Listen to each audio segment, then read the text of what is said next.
उत्तर प्रदेश के आगामी विधानसभा चुनाव में दलित वोटों को अपनाने की रेस में न सिर्फ सत्ताधारी भारतीय जनता पार्टी आगे निकल चुकी है, बल्कि इन वोट बैंक को अपनी ओर खींचने के प्रयास में बीजेपी अब भी जुटी हुई है।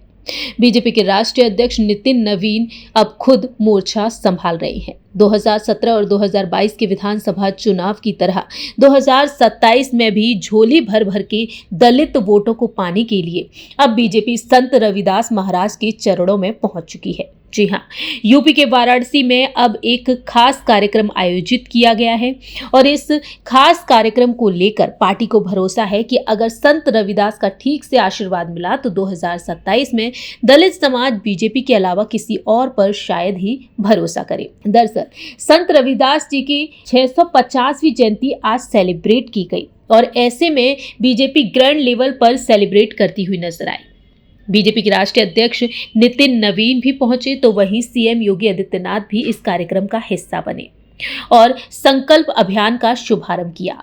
लेकिन अब देखा जाए तो बीजेपी दलित वोट बैंक को साधने की पूरी तरह से प्रयास में है। बात अगर की जाए बहुजन समाज पार्टी के बारे में तो बहुजन समाज पार्टी बीते लंबे समय से दलित वोट बैंक को बखूबी संभालती हुई नजर आई है और अब बहुजन समाज पार्टी एक बार फिर से सत्ता में आने की कोशिश कर रही है। बसपा सुप्रीमो मायावती को लेकर दावे किए जा रहे हैं कि अकेली ही अपने दम पर वह चुनाव लड़ने वाली हैं। वहीं आजाद समाज पार्टी से चंद्रशेखर आजाद हैं, वह भी दलित वोट बैंक को साधते हुए नजर आ रहे हैं और ऐसे में जानकारों का मानना है कि बड़े स्तर पर संत रविदास जी की जयंती मनाने के पीछे केवल दलित वोट बैंक ही माना जा रहा है।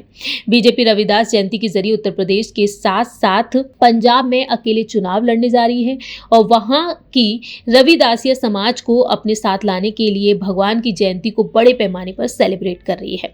मालूम हो कि उत्तर प्रदेश में दलितों की आबादी तकरीबन 21% है और 403 विधानसभा सीटों में 84 सीटें ऐसी हैं जहां पर आरक्षित हैं और साल 2022 के चुनाव में बीजेपी और उसकी सहयोगी पार्टी ने इनमें से 63 सीटों पर जीत हासिल की।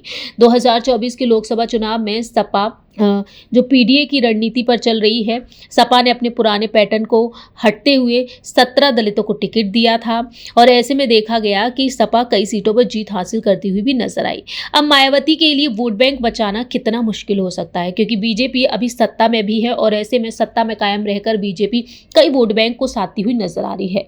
मायावती तमाम दलितों को अपने साथ जोड़े रखने के लिए इस बार अपने भतीजे आकाश आनंद को मैदान में उतार रही है और इसके अलावा वह सोशल मीडिया के जरिए भी अपील कर रही है। उनके अलावा दलितों का सच्चा हितैषी कोई नहीं है। वहीं दूसरी ही तरफ चंद्रशेखर आजाद हैं जो अपनी पार्टी के पांव पसारने में बिल्कुल भी पीछे नहीं। चंद्रशेखर अग्रेसिव तरीके से अपने और अपने समाज की बात रखते हुए नजर आ रहे हैं और उनके बढ़ते प्रभाव को देखते हुए मायावती की मुश्किलें भी कहीं ना कहीं बढ़ रही हैं।